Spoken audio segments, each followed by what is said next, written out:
Cast dan filmmaker dari film Penjagal Iblis Dosa Turunan. Yang pertama ada produser kita dari Screenplay Films, ada Bapak Wiki V. Olindo. Selanjutnya sutradara Tommy Dewo. Pak Wiki, selamat Pak. Dan inilah jajaran cast dari film Penjagal Iblis Dosa Turunan. Setin Zaneta, Niken Anjani,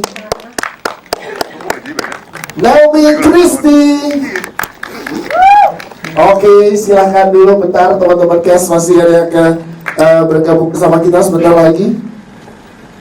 Yes, ini dia baru bertiga bergabung bersama kita, Bapak Wiki, Mas Tommy Dewo dan juga Setin Zaneta. Dan yang lain akan kita undang, ini dia ada Mas Kiki Narendra. Mas Kiki Narendra selanjutnya sudah hadir bergabung bersama kita untuk bersama dengan jajaran cast dan juga jajaran filmmaker lainnya. Kita sambut untuk bergabung bersama kita ada Edward Manalu. Selanjutnya ada Gusti Pratama. Dan kita sedang menunggu Niken Anjani dan juga Naomi Christie. Ini dia. Kita undang Naomi Christie dan Niken Anjani. Yes.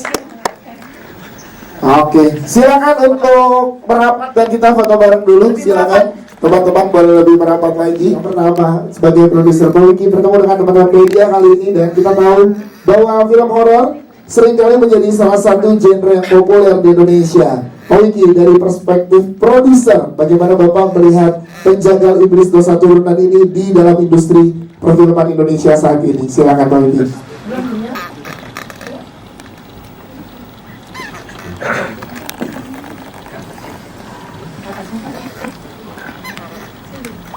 Oke. Kurang kenceng nih. Tes.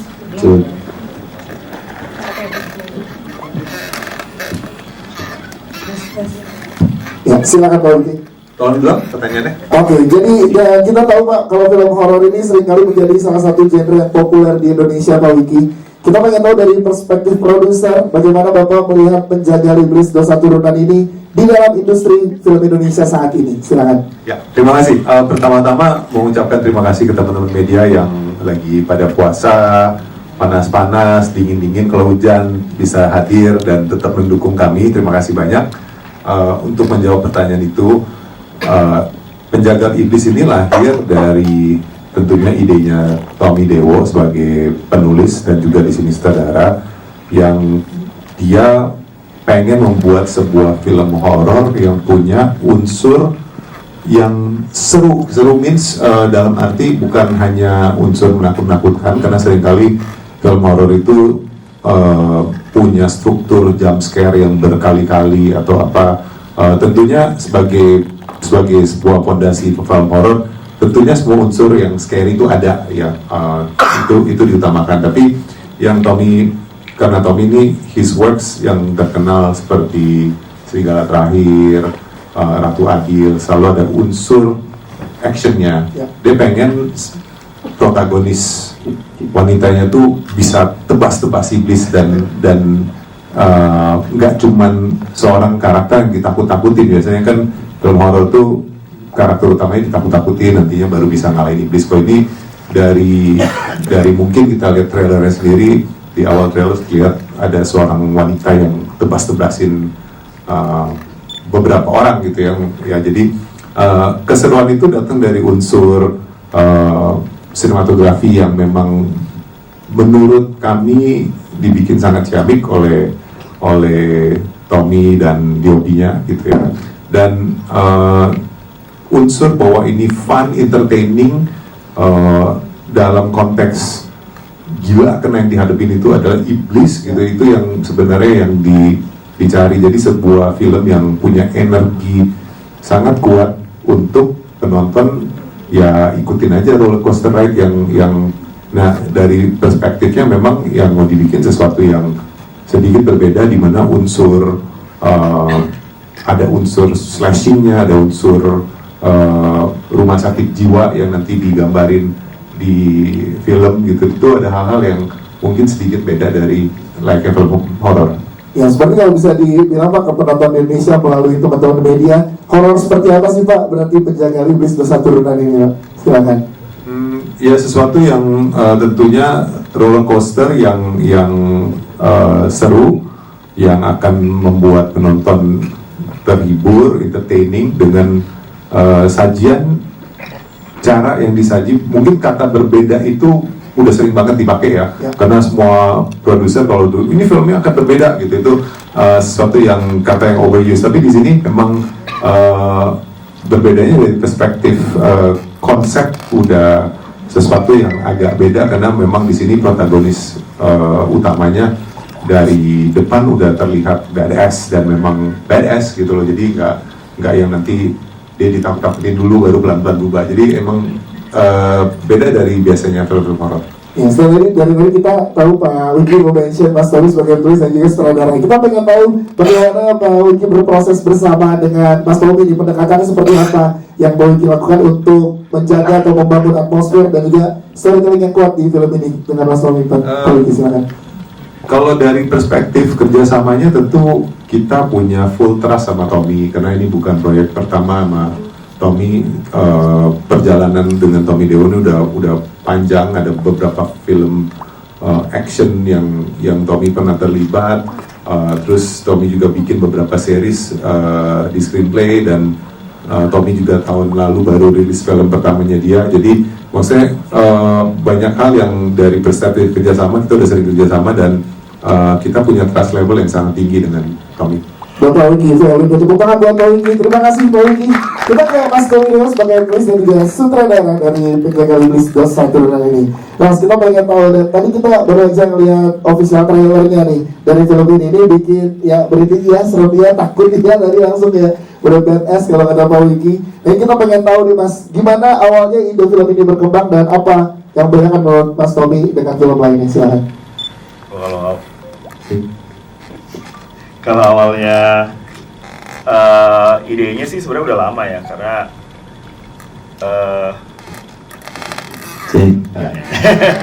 sebenarnya kalau dari idenya sih sebenarnya udah lama ya. Berawal dari kegelisahan pasti kan, melihat banyak sih kondisi sosial dan lain-lainnya. Cuman kan sebagai seorang filmmaker kita harus merangkum atau mengemasnya bagaimana kita bisa menyampaikan pesan itu dengan cara yang populer gitu. Nah makanya kenapa akhirnya terjadilah nih Penjagal Iblis Dosa Turunan ini gitu. Itu sih. Kalau judulnya boleh di-spill ke teman-teman media, kenapa judul Penjagal Iblis Dosa Turunan? Apa yang ingin disampaikan sebenarnya dari Mas Tommy ke penonton? Penjagal Iblis sebenarnya kan, iblis kan satu entity ya yang sebenarnya dia selalu mengancam secara diam-diam gitu kehidupan manusia gitu ya. Beda sama setan. Setan kan kayak ada wujudnya, ada apanya. Iblis ini kan lebih kayak force of nature yang memang mau merusak gitu. Nah kenapa akhirnya judulnya jadi Penjagal Iblis gitu. Nah setan-setan inilah yang sebenarnya memanipulasi nih. Mereka berskim apa supaya si iblis ini bisa bangkit lagi di kehidupan manusia gitu. Sebenarnya mau ngomongin itu gitu. Sebenarnya sih ya balik lagi sama seperti apa yang sedang kita alami sebenarnya, kayak gimana ya, kayak ada satu kekuatan yang mereka punya kepentingan tertentu, tapi mereka berkomplot nih untuk membangkitkan itu gitu. Nah kebetulan si karakternya dia adalah seorang yang akan menggagalkan itu tuh, berusaha menggagalkan itu. Apakah berhasil atau enggak? Nah, berarti kita pengen tahu juga Mas Tommy, bagaimana riset yang dilakukan Mas untuk Penjagal Iblis Dosa Turunan ini Mas Tommy? Risetnya sih sebenarnya karena kita harus merangkum ini dalam apa ya, dalam satu kemasan gitu ya. Jadi kita pakai unsur-unsur yang sebenarnya ada di masyarakat Indonesia sekarang sih. Maksudnya kayak ada folklore-nya juga, ada kita ngambil beberapa unsur-unsur klinik ya yang biasa kita lihat gitu di Indonesia, supaya bisa diramu untuk jadi cerita ini. Ya, sebelum ke jajaran cast, terakhir mungkin ke Mas Tommy sebagai sutradara, kita lihat ensemble cast luar biasa di sini Mas, kanan kiri. Nah ini boleh ceritakan bagaimana proses terbentuk ini ensemble cast yang luar biasa ini Mas?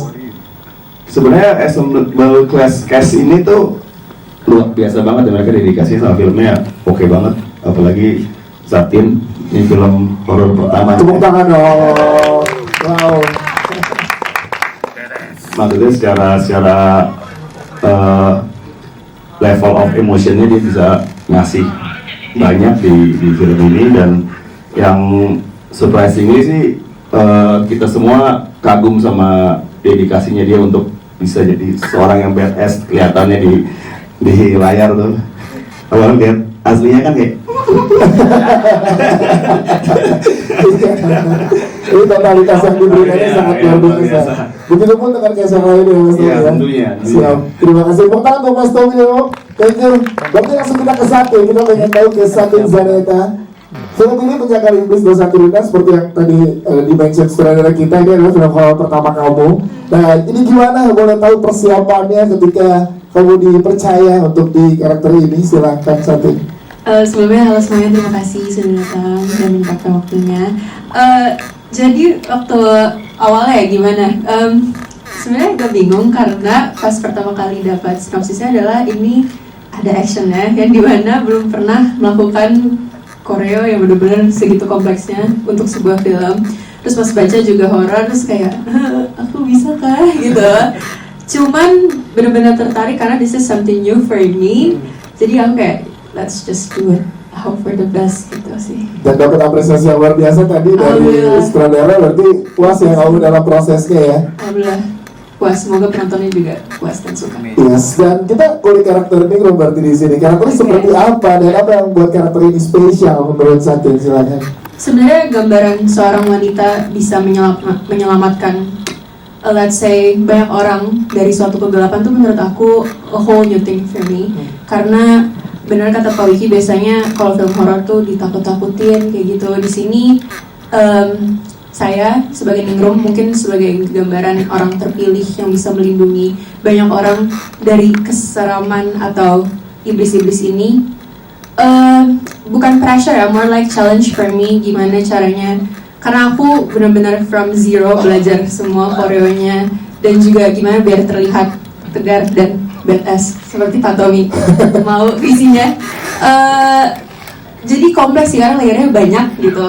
Jadi ya itu sih menarik. I can't say much karena menurut aku this is very new for me. Yes, tapi menariknya kita pengen tahu juga support system yang kamu terima selama berproses dalam karakter ini, terutama bagian koreo ini ada support dari bokap kah? Yang boleh ceritakan? Tentunya. Katanya ada intens latihan 3 bulan. Betul, 3 bulan itu isinya 3 hari aku nge-gym, 2 hari latihan koreo, seminggu for 3 months. It was a bit much at that point karena kayak untuk anak sekecil ini berkelahi dengan jadwal yang begitu luar biasa. Aku konsul sih sama ya karena dia bagaimanapun dia sudah duluan di dunia action ini dan dia bisa dibilang Bang Big Book adalah nama tengahnya ya kayaknya. Tapi mana Bang Big Book ada saja. Tapi dia juga lumayan kritis kalau urusan action karena dia merasa action itu bukan sekedar keren-kerenan atau kayak koreonya bagus, tapi safety for everyone. That's very important. Jadi Mas Abimana support luar biasa, ternyata luar biasa di sini ya. Nah, satu terakhir, chemistry kita pengen tahu karena dalam tadi adegannya chemistry nggak cuma dialog ya, tapi juga adegan pengadeganan harus berjalan seirama nih. Gimana kebetulan chemistry dengan karakter-karakter yang ada di sini, Satin? Jadi kita latihan action juga sering banget karena itu sebaik lagi safety itu penting banget, timingnya gimana biar kayak okay, this is kelihatan real tapi kita menjalani itu tidak pressured atau enggak kayak mencelakai orang lain. Terus aku juga alhamdulillahnya Kaniken, Kanomi, Mas Kiki semuanya ada di sini. Aku emang nggak ketemu sama semua cast karena kita syutingnya ada yang beda-beda. Cuman very supportive cause I'm still new. Dan again, anak sekecil ini harus belajar banyak hal. Aku merasa di lingkungan yang sangat amat tepat karena very supportive. Satin Zanera, terima kasih Satin. Kita ke Niken Anjani, kita pengen tahu sebelumnya bersama Robby Films di season jadi korban santet. Nah, sekarang di film ini kan jadi pembangkit iblis. Ini malah jadi yang luar biasa di situ. Kalau kita lihat misterius banget dari trailer. Kita bisa boleh ceritakan ke teman-teman media bagaimana saat mengambil peran ini dipercaya untuk tanggung jawab ini. Oke, sebelumnya terima kasih semuanya udah hadir di sini. Mudah-mudahan puasanya lancar. Amin. Dan mudah-mudahan filmnya juga lancar ya. Amin. Kalau untuk ngambil peran sebetulnya agak seneng, bukan agak seneng, malah excited karena di film Si Jin itu aku jadi korban, tersiksa. Di film ini aku gantian, aku menyiksa orang-orang, aku jadi the ultimate villain dan itu malah tantangan buat aku. Dan aku suka sekali dengan karakter Pak Kunjara karena dia sebagai seorang penjahat, dia punya reason di balik itu, tapi nggak bisa aku spill di sini ya, mohon maaf. Iya, nanti saat nonton ya. Cuman dia nggak sekedar jahat, nggak sekedar jadi penyihir misalkan, tapi emang dia punya alasan khusus kenapa dia berniat untuk membangkitkan Eyang Guru dengan cara mengambil-ngambil jantung dari para manusia-manusia itu, dan tentunya akan menjadi ancaman bagi Ningrum dan juga manusia-manusia lainnya. Berarti berapa lama riset untuk karakter ini? Deklan Anjani, silakan. Wow, sebenarnya risetnya agak lama dan cukup kompleks juga karena untuk jadi Pak Kunjara tuh aku harus belajar bahasa Jawa kuno. Terima kasih untuk Mas Tommy Dewo atas semua masukan-masukannya. Jadi ya mudah-mudahan bahasa Jawa kunonya bisa terselesaikan dengan baik karena aku cukup panik, tapi ya senang banget karena di film ini aku belajar banyak hal. Kayak tadi contohnya bahasa Jawa kuno, ada adegan action juga, ada special effect, pokoknya seru banget deh. Dan tadi kita lihat di trailer juga mantra juga ada dikasih tahu di situ, karena itu juga berprosesnya gimana untuk melafalkan atau menghafalkan. Nah, karena itu mantranya mantra beneran ya, emang mantra Jawa kuno bener. Jadi aku berusaha untuk tahu artinya kata per kata. Baru abis itu aku lafalin dengan bahasa Jawa kuno. Jadi aku harus tahu artinya dulu, kata per kata, bukan kalimat. Deklan Anjani, terima kasih Deklan Anjani. Selanjutnya kita juga ada Mas Edward. Mana lu? Yes, di pojok sebelah kiri juga pengen tanya karakternya seorang ustadz di sini yang juga mengandung dia. Mas Edward, boleh ceritakan latar belakang ustadz ini seperti apa dan gimana pendalamannya? Silakan. Sama seperti teman-teman, saya mau ngucapin terima kasih buat teman-teman yang sudah hadir di sini.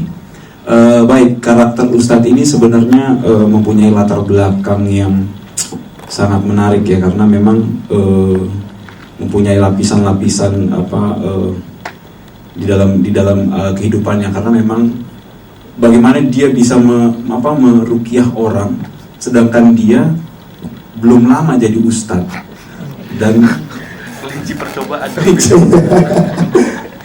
Jadi memang mempunyai muatan dan lapisan yang berlapis, dan di sini juga bisa menjadi twist di dalam cerita gitu. Gimana berproses bersama dengan teman-teman yang ada di sini? Wah, menarik sekali, apalagi nggak sembarangan untuk menjadi ustadz dan bercandaan teman-teman kayak Mas Kiki gitu, kayak ini ustadz benar-benar paham agama atau jangan-jangan. Jadi memang ya belajar agama ke teman yang paham gitu, jadi memang sangat menarik sekali gitu untuk berproses sama teman-teman, apalagi Mas Tommy Dewo juga memberikan input tentang karakter Ustadz ini seperti apa gitu. Jadi sangat senang sekali bisa berproses sama teman-teman di sini. Yes, terima kasih Mas Edward Banalu. Selanjutnya kita ke pojok sebelah kanan ada Gusti Pratama. Hai Gusti. Yes, Gusti sudah hadir juga bersama dengan di sini. Kita pengen tahu karakter polisi yang ada di sini seperti apa sih karakter yang kamu perankan? Boleh dijelaskan lagi ke teman-teman media, Gus? Selamat sore teman-teman semua di sini. Terima kasih sudah hadir. Ya, saya Gusti Pratama di sini berperan sebagai Aryo. Karakternya ini polisi. Jadi Aryo ini kebetulan sahabatan sama Daru. Daru itu yang diperankan oleh Martinolio. Iya, Martinolio. Jadi aku tuh sama Daru sebenarnya punya dinamika hubungan yang menarik sih gitu, karena Aryo ini adalah karakter yang sangat logis gitu kan, dan semua itu harus dibuktiin sama fakta gitu kan. Sampai akhirnya bertemu dengan Daru ini dia itu karakter yang terbuka sama hal-hal yang berbau supernatural gitu kan. Dan ya jadi kita tuh selalu ada saling menguntungkan satu sama lain lah. Yang jadi Daru ini wartawan, Aryo ini polisi. Jadi kalau misalnya ada kasus apa, Aryo langsung kasih ke Daru. Yes. Gusti, gimana ngobrol sama Mas Tommy untuk karakter kamu menemukan visi dari karakter yang kamu perankan? Silakan. banyak ini sih. Ini kebetulan juga ini project film pertamaku. Wow, jadi terima tangan kasih buat buat Gusti.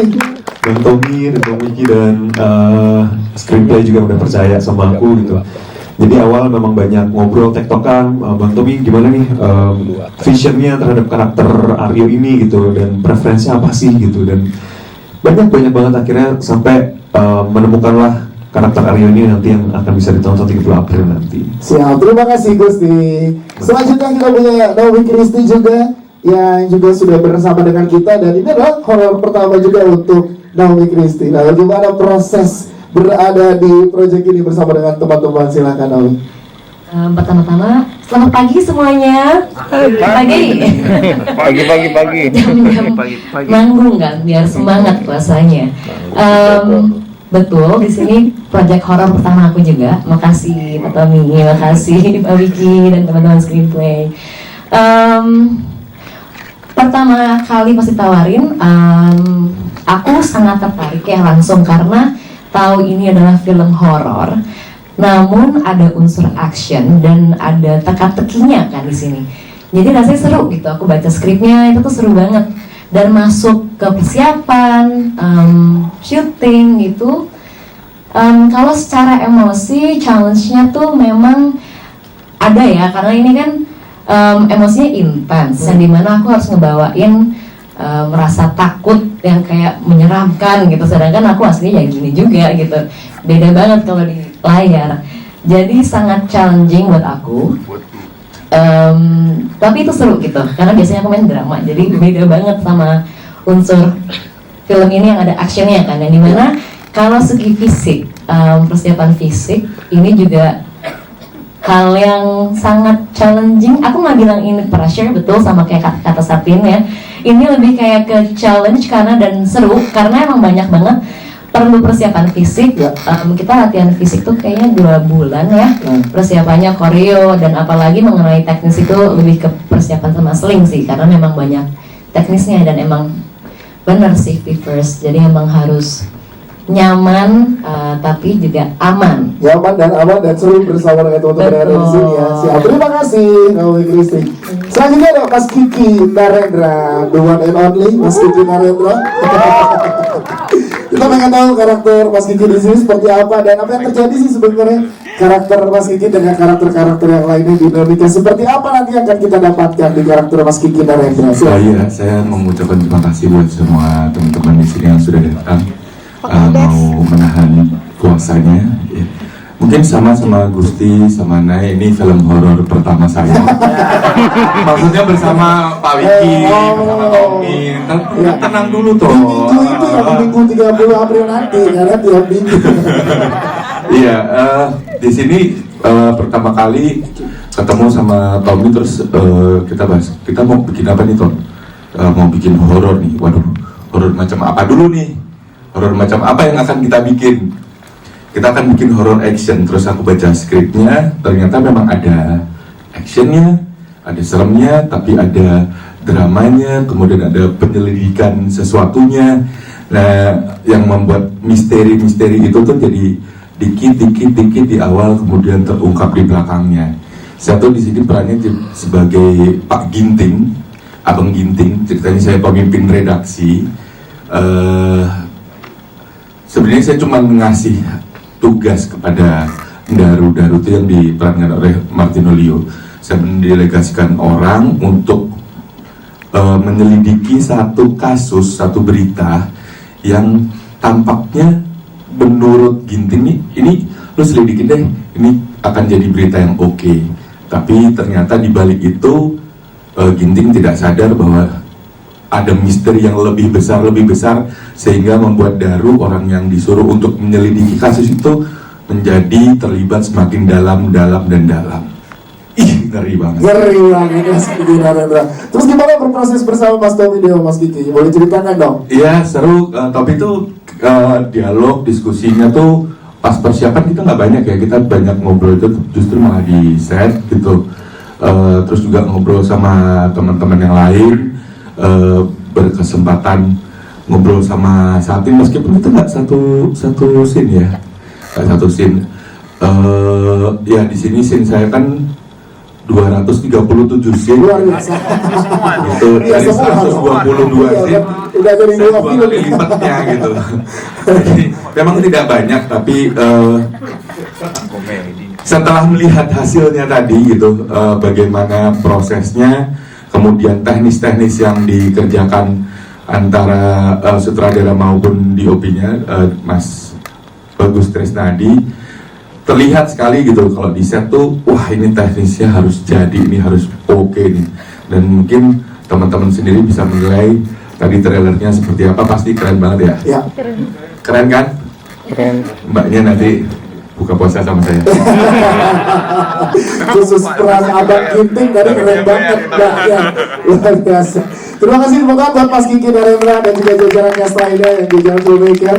Sekarang kita berikan kesempatan buat teman-teman media yang ingin bertanya, silakan boleh dibantu teman-teman dari Poplis. Aku mau tambahin dikit ya. Boleh, silakan Pak Wiki. Jadi kan tentunya teman-teman sering menghadiri berbagai press call Yes. dan media event seperti ini, dan seringkali ada pemikiran, oh pemainnya dia lagi gitu ya, atau itu. Nah, di sini yang kita mau sajikan sebenarnya adalah tentunya cerita ini berjalan dari karakternya si Ningrum, which is Satin, dan di sini tentunya kalau nanti kalian nonton filmnya pasti akan mikir Satin film apa lagi ya di sini, Yes. karena segitu bagusnya gitu. Dan pasti ya, sebelumnya ada film Satin yang lain juga ya, tanggal 17 April ya kan, Perempuan di Bukit Duri. Saya bisa berkata gitu karena teman saya bikin, dan saya bangga sekali dengan film itu ya kan.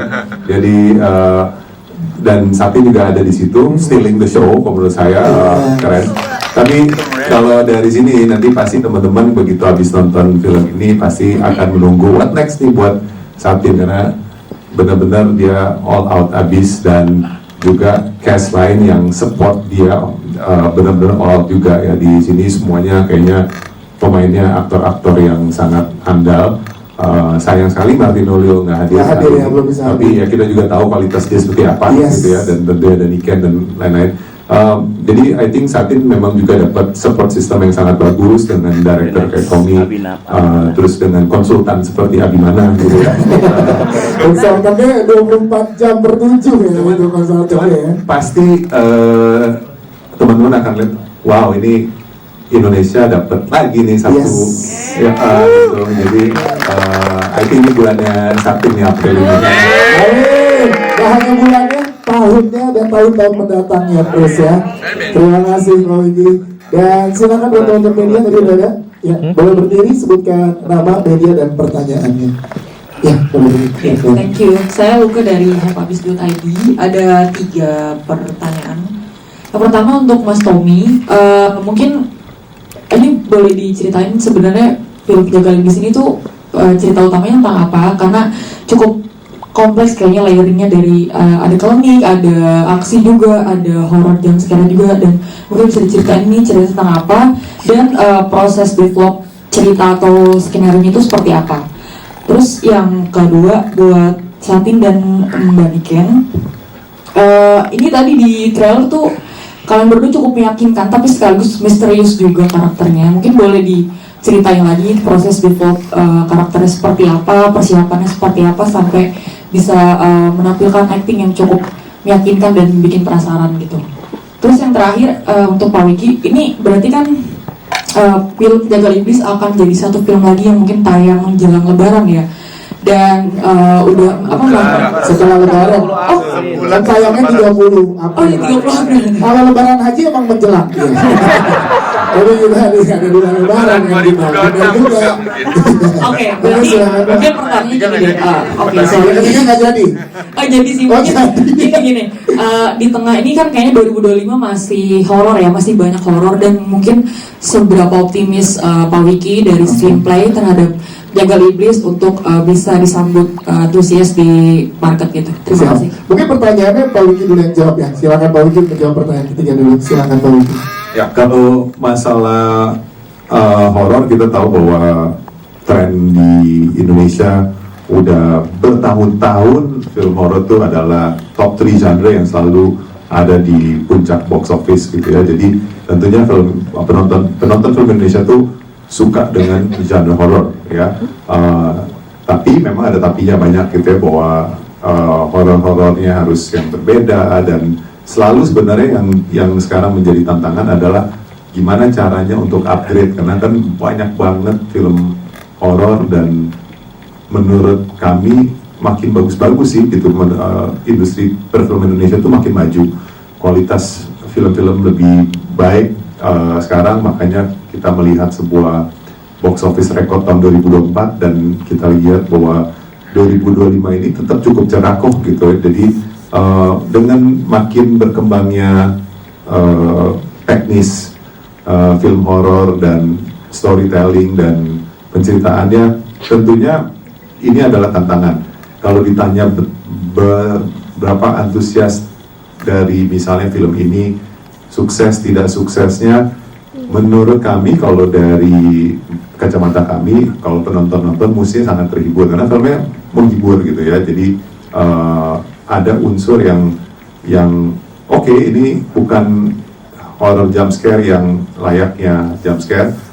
Tentunya aspek-aspek itu ada, tapi itu bukan jadi fokus kami, karena memang entertainment value-nya lebih penting.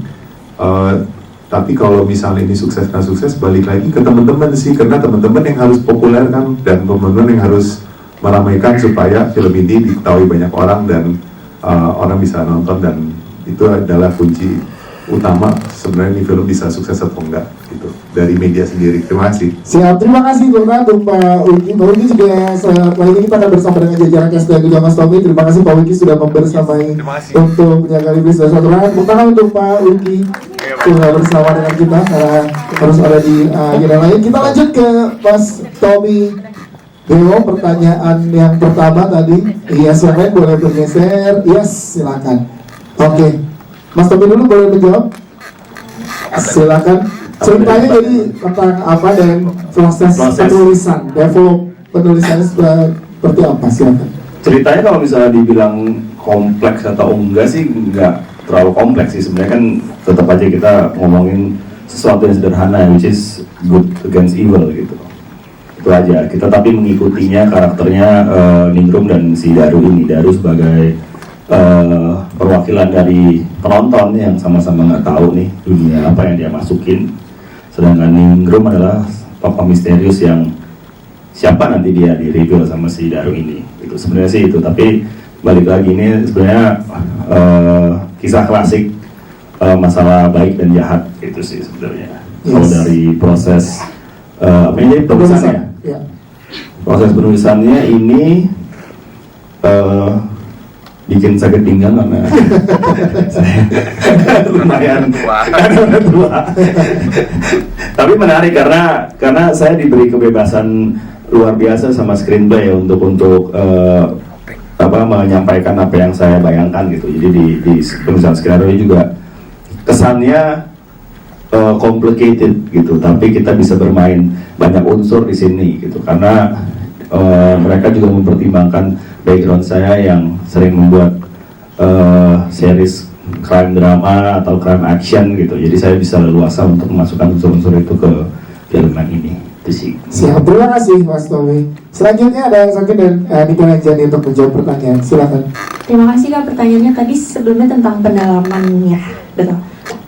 Kalau aku mungkin setelah dapat skripnya, aku benar-benar telusuri bahwa Ningrum dan tentunya karakter Kaneken Pak Gonjara juga memiliki misi masing-masing. Kayak kalau cara pendalamannya lebih kayak ke I believe in the character believe. Pak Gonjara pun juga begitu. Jadi kita bertolak belakang, kita punya misi masing-masing. Jadi tinggal dari situ aja sih. Sama paling yang buat aku agak challenging adalah aku di sini kan orang aslinya cimimim gitu ya. Tapi di sini disuruh serius mulu, terus Pak Tommy secara langsung bilang nggak suka suara asli saya nih. Dia nyuruh saya untuk kayak gitu. Jadi harus berubah tone suara juga ya. Iya. Jadi di situ mungkin challenge-nya ya, pendalamannya lebih kayak ke gimana caranya jadi orang lebih serius. Dan setelah berproses bahasa ya luar biasa aja ya. Terima kasih. Kalau Niko Anjani silakan.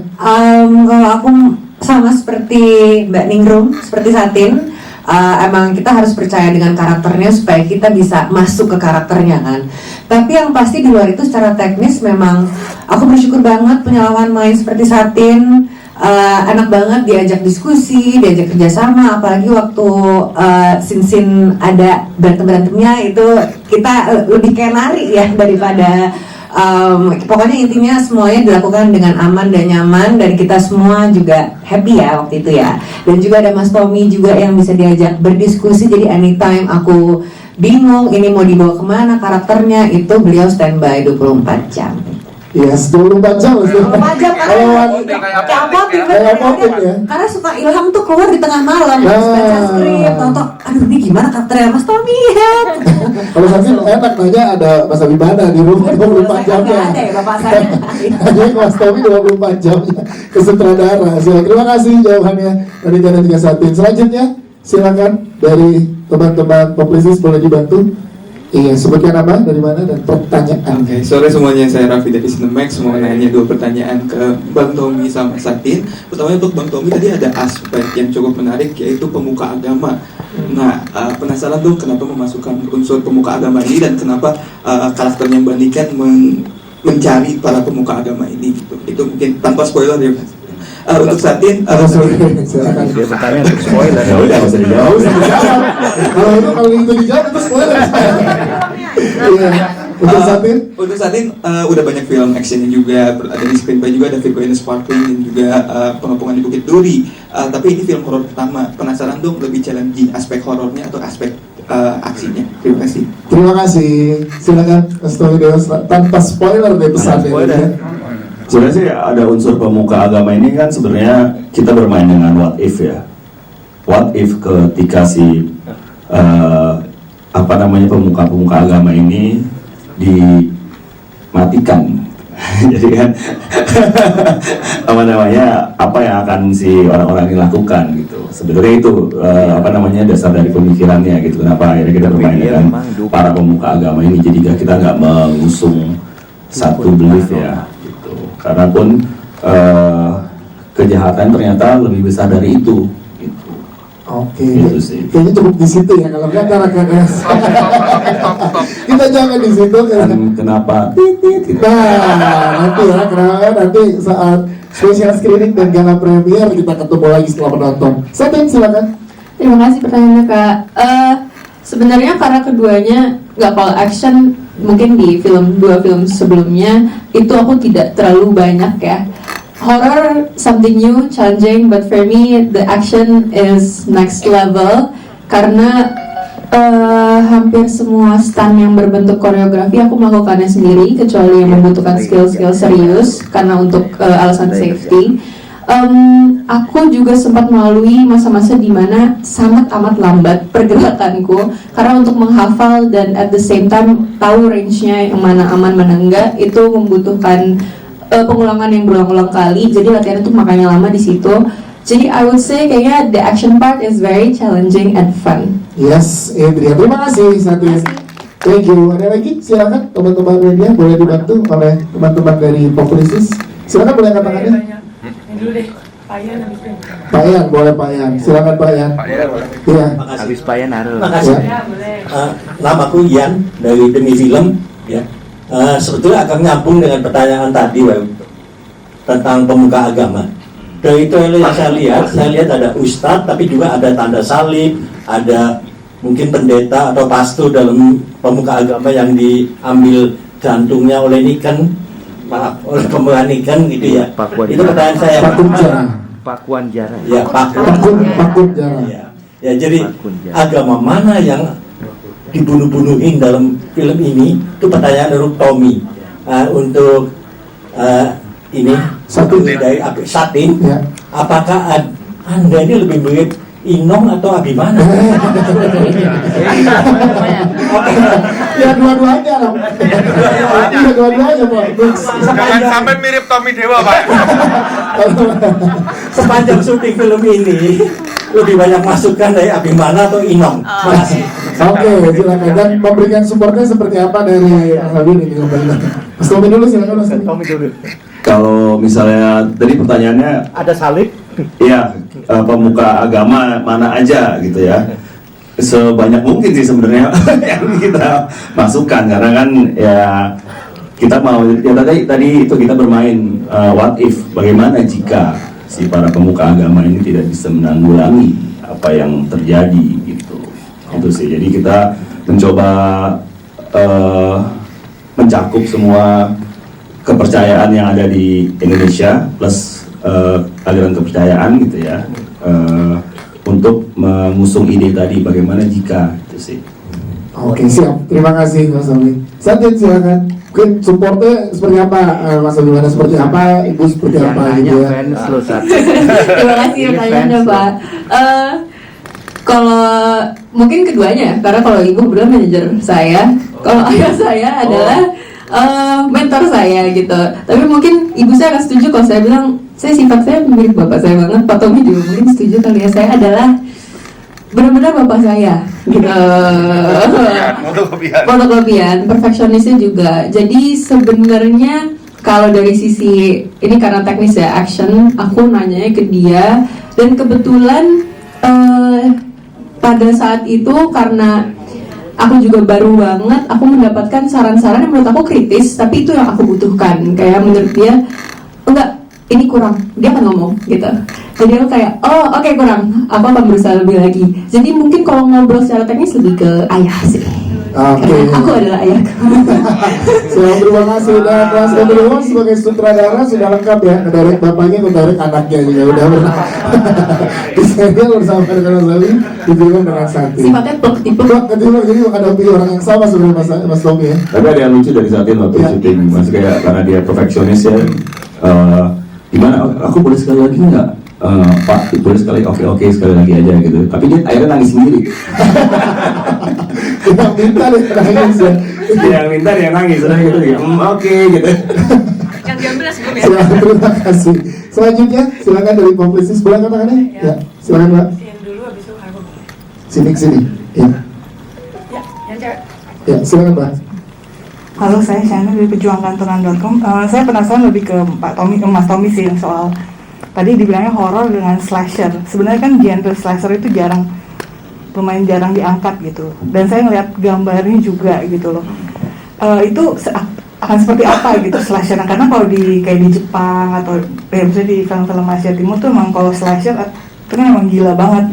Dan kalau di Indonesia kayaknya saya baru lihat Shadows Trace kayaknya yang langsung dikasih lihat tuh muncrat-muncratnya.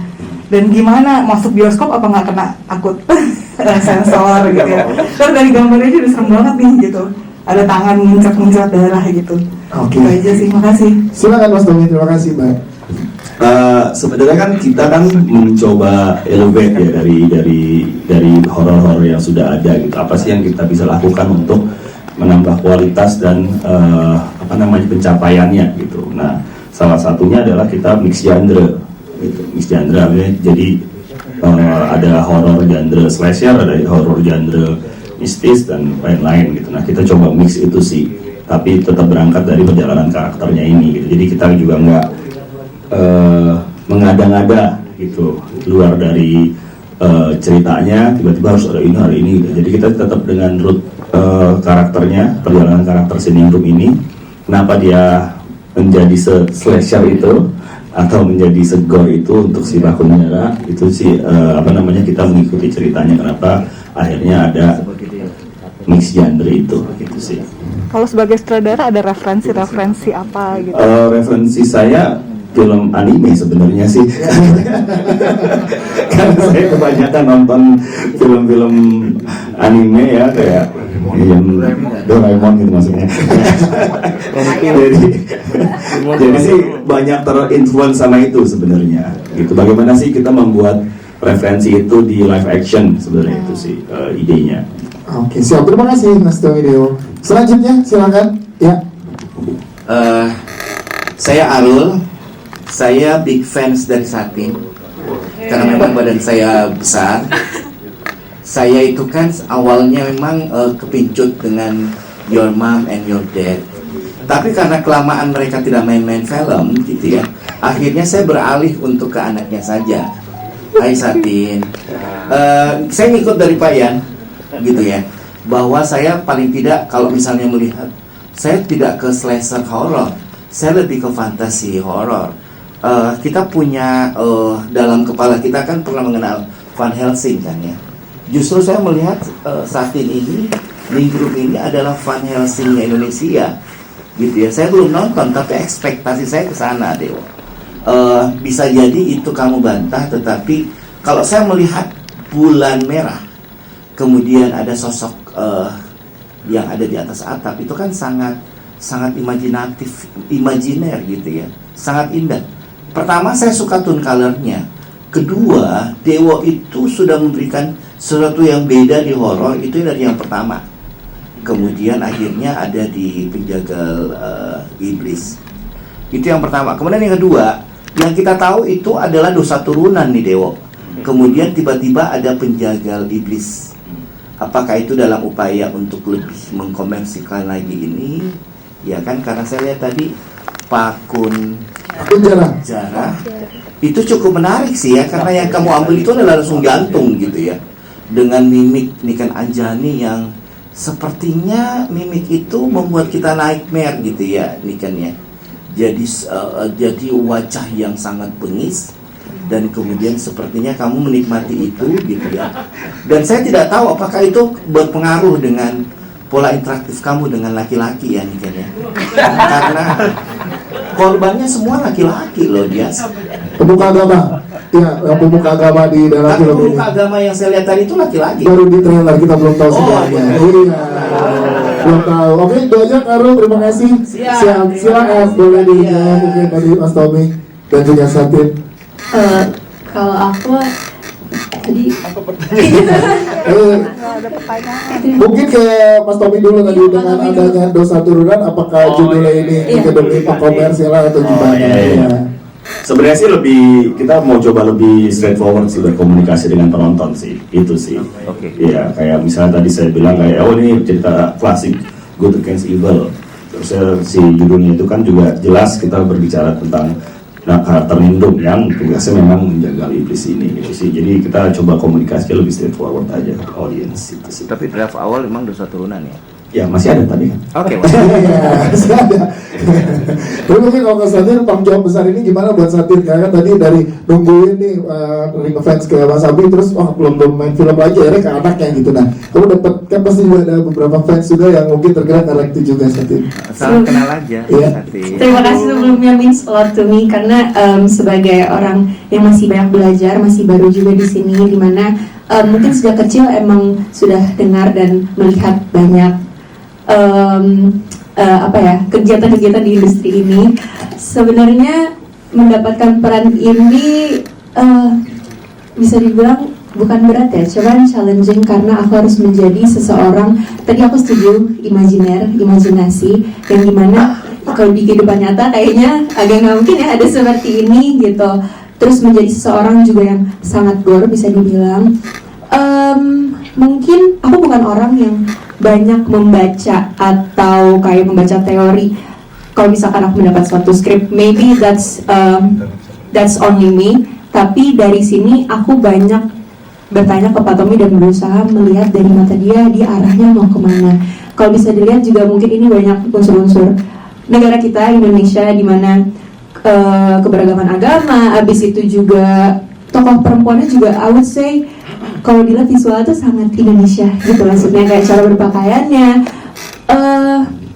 Jadi mungkin it's very challenging, dan terima kasih juga kalau misalkan suka, semoga nanti juga nonton filmnya suka. Dan jujur saya deg-degan jadi just pray for me, semoga maksudnya setelah nonton mungkin berdoa bisa melihat saya lagi di project. Amin. Sampai terima kasih. Om Army. Oh benar. Kalau Mas Satin udah Om. Soalnya Mas Satin pada main film kan udah ada duduk di sini sebagai teman-teman pers. Iya sih Kak, means a lot, semoga nggak mengecewakan ya, karena udah lihat Ayah. Iya. Kita tahu ya. Ayah selalu all out dalam film-film. Angkatannya Bapak. Terima kasih. Kalau Niken Anjani tadi keputusan itu muncul dari mana tadi kalau pertanyaan? Kalau Pakun Jaranya gitu nggak serem. Tapi memang saya sangat menikmati peran Pak Kunjara, dan bisa dibilang Pak Kunjara itu salah satu karakter yang lepas dari diri saya cukup lama gitu, cukup agak lama gitu. Lebih dari 5 jantung ya. Bens, jangan spoiler. Berapa jantung ya? Nonton ya. Nonton ya. Kita berikan tepuk tangan untuk jajaran cast dan juga sutradara kita. Mungkin terakhir, Mas Tommy ada lagi yang mau disampaikan closing statementnya dari sutradara kita, Mas Tommy. Setelah ini akan ada doorstop interview, akan dibantu oleh teman-teman dari komposisi dan screenplay. Silakan Mas Tommy. Sebenarnya balik lagi kita akan mencoba menyajikan sesuatu yang menghibur ya, dengan elemen-elemen yang ada, dan kita mencoba sesuatu yang istilahnya apa ya, mengelevate genre horor itu di Indonesia gitu. Jadi saya sih berharap, dan semua pemain di sini berharap kita bisa menyajikan sesuatu yang bisa menghibur ke penonton, itu sih. Siap, terima kasih, tepuk tangan sekali lagi. Teman-teman kita boleh berfoto sekali lagi, boleh berdiri. Yes, dan boleh merapat ke tengah.